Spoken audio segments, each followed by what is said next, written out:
What if I told you there's a place where beauty, power, and luxury meet in perfect harmony? A place where women don't just arrive, they make an entrance? Welcome to Monaco, the playground of the elite, where the streets shimmer under sunlight and engines roar like applause. Here, the women of wealth and influence don't walk the runway, they drive it. Every summer, the tiny streets of Monte Carlo transform into a spectacle that feels almost unreal. Ferraris glide past the harbor, Lamborghinis sparkle under the Riviera sun, and Rolls-Royces wait outside Hotel de Paris as if guarding royalty. But the real show isn't the cars, it's the women stepping out of them. Elegant, confident, and untouchably glamorous, they embody what it truly means to live the billionaire luxury lifestyle. Each arrival tells a story. Some are heirs to vast fortunes, others are self-made icons who turned ambition into art. Together, they've redefined what wealth looks like, less about money, more about mastery.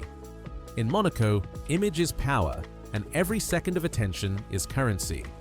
So before we dive into the world of engines and elegance, take a moment, like this video, subscribe to Inside the Billionaires, and turn on the bell icon to never miss the next glimpse inside Monaco's golden life. Because what you're about to see isn't a car show, it's a statement of power on wheels. And just when you think you've seen it all, from Bugattis to Bentleys, from diamonds to champagne, one mysterious arrival will make every camera freeze. Because in Monaco, not every queen wears a crown. They say first impressions last forever, and in Monaco, every arrival is a performance. The streets of Monte Carlo aren't just roads, they're red carpets paved with perfection. As the sun glitters off the Mediterranean, engines begin to purr, shutters click, and the world holds its breath. Then she appears, a woman stepping out of her Ferrari, every gesture precise, every movement designed to be remembered. In this tiny kingdom of billionaires, women don't just arrive, they announce themselves. Each car door opens like a curtain, revealing a story. The businesswoman who turned her startup into a global empire, the fashion investor whose outfit costs more than the average annual income, or the heiress whose calm smile hides a legacy worth billions.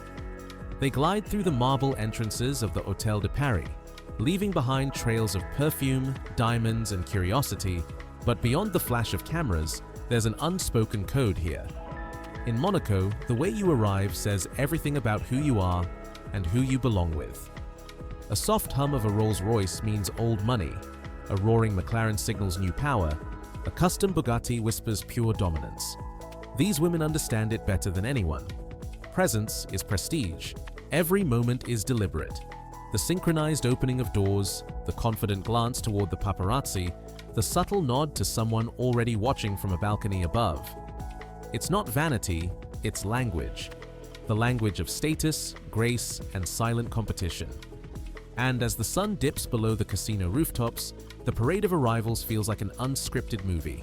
One where beauty meets influence and mystery lingers behind every tinted window.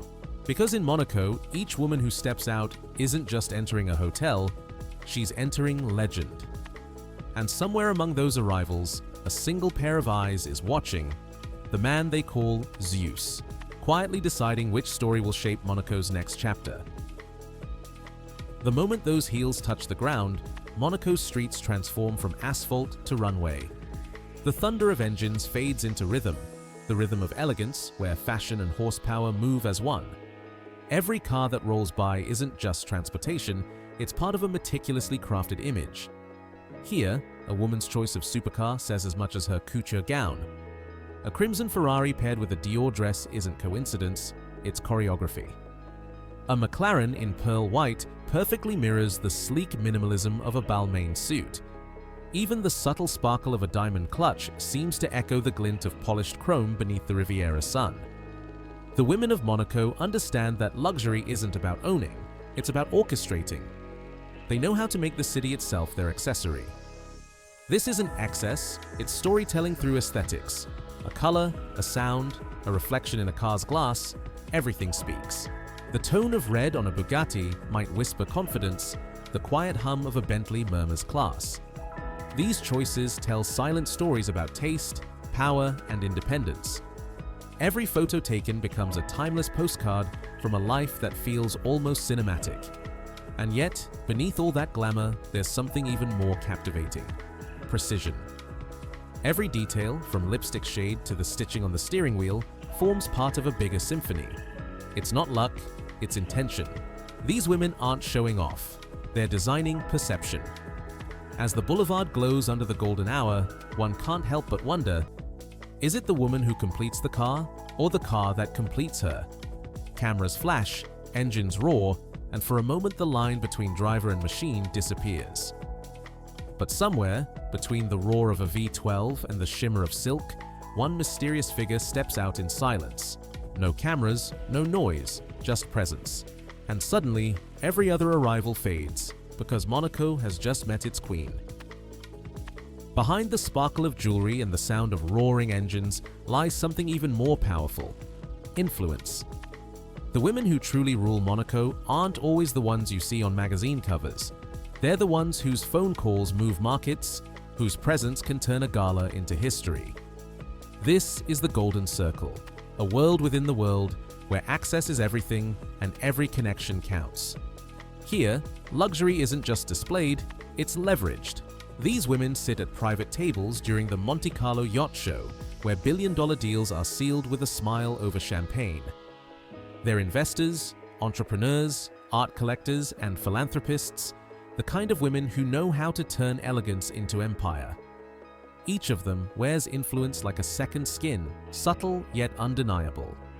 When one of them enters the Hotel Hermitage, the air itself seems to shift. Conversations soften, glances follow. Because in Monaco, real power doesn't need to speak. It's felt. Some manage hedge funds, others own entire design houses, and a few quietly control slices of global luxury brands. They're the architects behind the spectacle, shaping Monaco's reputation as the most refined microcosm of wealth on earth. Their gatherings are not about gossip, but strategy. Over delicate desserts and crystal glasses, whispers of partnerships, acquisitions, and charity galas flow like poetry. To be part of their circle means more than prestige. It means belonging to a legacy that defines what it means to be elite. And yet, within this polished perfection, there's tension. Power attracts power, and alliances shift as fast as the Riviera tide. Somewhere among them, a subtle rivalry brews, not for money, but for influence over one man whose name echoes through every corridor of luxury. They call him Zeus. And though these women may rule the Golden Circle, even they know the true game has only just begun. In Monaco, rivalry doesn't shout, it smiles. Beneath every compliment lies a calculation, and behind every toast, a silent contest begins. The city glitters with civility, but beneath the diamonds and champagne bubbles flows a current of quiet competition. Here, the women of the Golden Circle don't fight for survival. They compete for legacy. Each gala, each charity dinner, each yacht party is more than a social event. It's a battlefield disguised as elegance. One woman arrives with a limited edition Pagani Huayra painted in rose gold. Another unveils her new yacht moored next to the royal pier. A third launches a philanthropic foundation, instantly attracting the spotlight that others once owned. To outsiders, it's glamour. To insiders, it's chess. Every move is strategic, every smile rehearsed. But unlike ordinary rivalries, these women play with finesse. They understand that in Monaco, confrontation ruins the illusion, and illusion is everything. The real battles happen through subtle gestures. A seat taken closer to the prince, a whispered deal sealed before the next fashion week, a partnership announced just days before a rival's event. No drama, no noise, just precision and power. Still, for all their grace, one question haunts them. Who truly holds Monaco's crown of influence? No rumors whisper of alliances forming behind velvet curtains, of quiet betrayals over candlelit dinners. Some say the rivalry isn't just between women, it's for the attention and trust of Zeus, the man whose empire quietly connects every luxury brand, event, and deal in the city. As the night sky reflects off the mirrored waters of Port Hercule, laughter and music fill the air. Yet in every glance exchanged across the room, there's tension wrapped in silk. Because in Monaco, power doesn't scream, it sparkles. And somewhere among these flawless smiles, one woman hides a secret so potent it could shift the balance of the entire Riviera. For the women of Monaco, life isn't lived, it's curated. Every morning begins not with an alarm, but with the sound of the sea gently brushing against marble terraces overlooking the harbor. Breakfast isn't coffee on the go, it's a ritual, served on Versace porcelain, paired with a view of yachts that look more like floating palaces. This is not excess for excess's sake. It's precision, discipline, and the art of making perfection appear effortless. A typical day might drift from a private Pilates session on the rooftop to a fitting at Dior, followed by a silent lunch at the Hotel de Paris, where billion-dollar conversations sound like small talk. By sunset, they glide through Monte Carlo in their supercars, not to impress, but to remind the city that elegance is motion. Every moment, every gesture, every post on social media is part of an unspoken performance, the maintenance of the billionaire lifestyle. Yet, behind the glamour lies pressure. In Monaco, beauty and wealth are expected, not exceptional. The women here must balance grace and grit, mastering a game that never pauses. One misstep, one wrong partnership, one headline out of place, and the illusion cracks. To stay on top requires more than luxury, it demands emotional steel. Still, there's something magnetic about this life. The adrenaline of perfection, the rush of always being admired, the quiet power of shaping perception. It's intoxicating. But for some, the price of living like a goddess is loneliness at the top. And that's when they seek something rarer than gold or fame, someone who understands their world without judging it.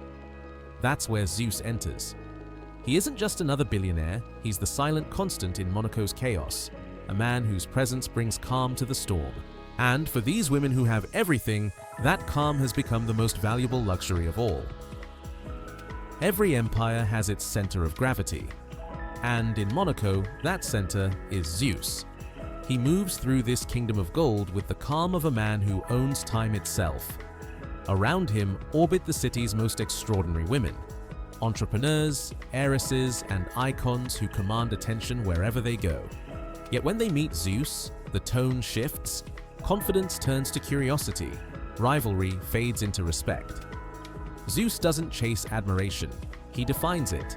His presence turns business meetings into whispered legends, and his vision transforms luxury into legacy.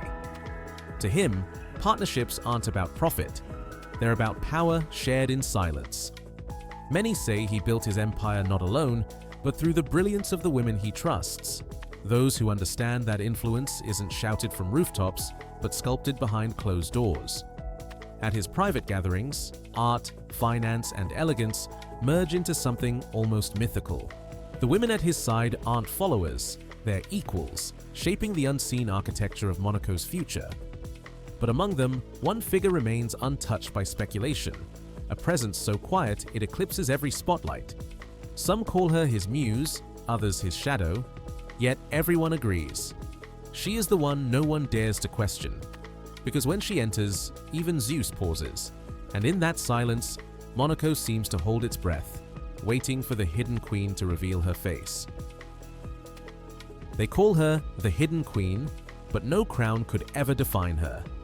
She's the kind of woman whose presence shifts the air, calm, deliberate, and impossible to ignore.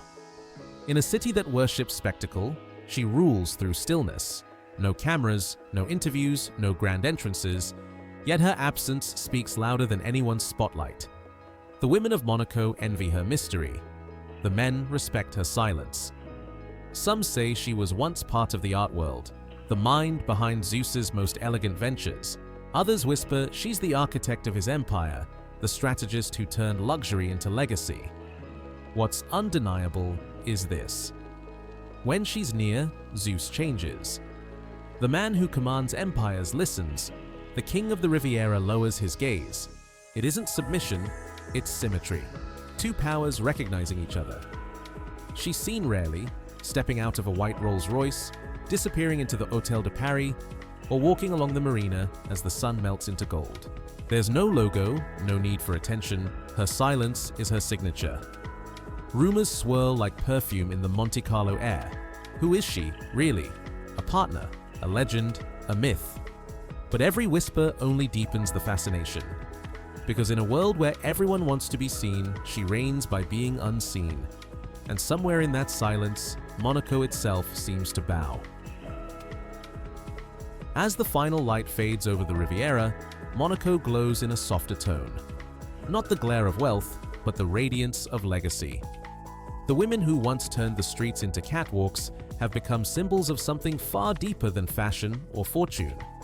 They've proven that elegance is a kind of power, one that doesn't demand attention but commands respect.